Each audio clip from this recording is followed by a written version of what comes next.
Imam Muslim states that this hadith has been reported by Hazrat Ibn Abbas radiyallahu anhu with another authority. But it mentions that the Prophet sallallahu alaihi wasallam performed the prayer and does not mention that he sallallahu alaihi wasallam led the people in the prayer.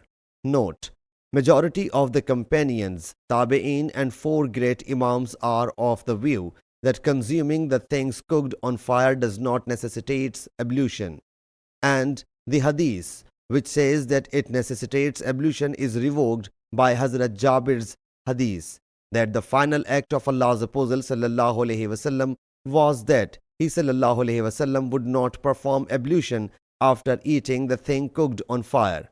This hadith is in Tirmizi, Abu Dawud and Nasai.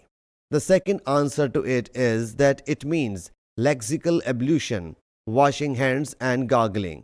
Sahih Muslim Hadith number 799.